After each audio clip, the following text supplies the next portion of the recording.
several steps where among these insurrectionists inside the prison, and sympathy, as you write, that maybe would have gone to injured police officers, went to those who had assaulted the police. This was from then still Fox News host Tucker Carlson, and he'd go on to do a 3-part series expanding on this. But then, yeah, so in the local Washington jail, there was a wing of the jail called the Patriot Wing, or the Patriot Pod. That's what these inmates called it. You know, between 20, 30, a few dozen.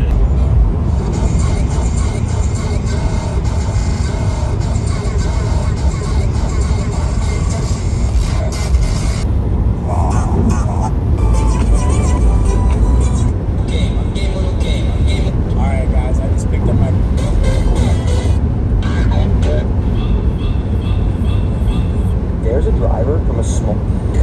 Optics of sending armed soldiers to police a domestic political event. And then there were greater concerns if the National Guard was mobilized in force on January 6th, what would happen if Trump exercised his power to federalize those soldiers, use them to his own advantage.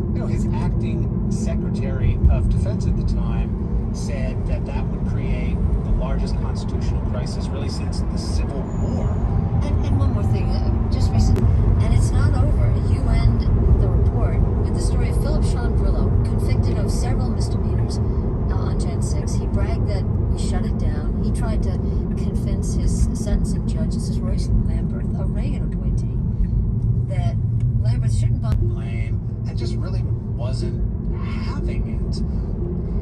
Well, heroic, but it sounds like, Philip Sean Brillo may still end up being the winner. I mean, he taunted the judge in the courtroom, saying he's going to be pardoned anyway, as you write, by a man, Trump, who will soon benefit from the peaceful transfer of power while standing on a blue carpet covering an old crime scene. At the moment, intends at the minimum to grant clemency to hundreds of people charged with relatively minor misdemeanors. We will see if he takes the next step and pardons people who committed violent crimes that day. On extremism from the New York Times, his recent article with Dan Barry, A Day of Love, how Donald Trump inverted the violent history of January 6th. Alan, thank you. Thanks for having me. And we'll have Alan Foyer's in-depth article at herenow.org. Here and Now. News in Boston, I'm Steve Brown. Officials, including President Biden and President-elect Trump, say Israel and Hamas agreed to a ceasefire deal to pause the devastating 15-month war in Gaza. Ironing out, Israel's president called on Prime Minister Benjamin Netanyahu's government to approve the ceasefire deal. Firefighters reported significant gains against the 2 massive wildfires burning around Los Angeles, while also extinguishing smaller blazes. And inspire future generations.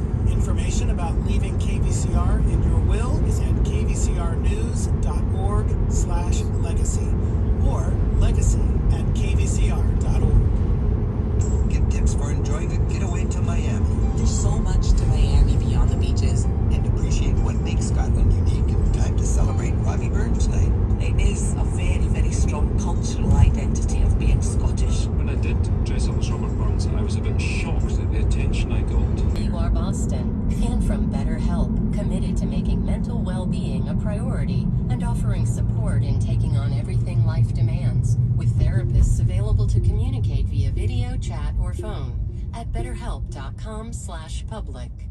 And MathWorks, creator of MATLAB and Simulink software for technical computing and model-based design. MathWorks, accelerating the pace of discovery in engineering and science. Learn more at mathworks.com.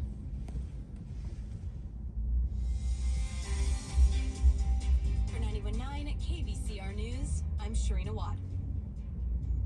The crowd at the Redlands School Board meeting flowed into the parking lot last night. And it doesn't solve anything. It just makes students feel afraid to go to school, as we've heard tonight. Afraid, Tron says, because LGBTQ students will feel singled out. The board decided to form a committee of parents and board members to further discuss the policy. For KVCR News, I'm Madison Hunt.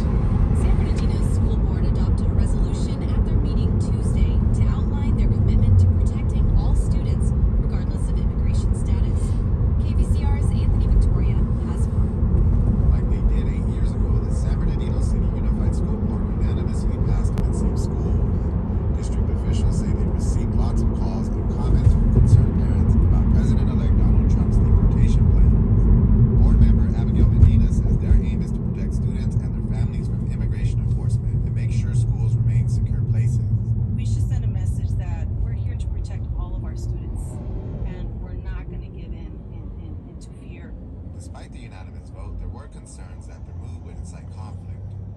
board member Danny Tillman thinks it could result in people fighting about things that don't impact the experience of students. I personally... Tobacco, firearms, and explosives is taking the lead on the investigations and whether there's a connection between any of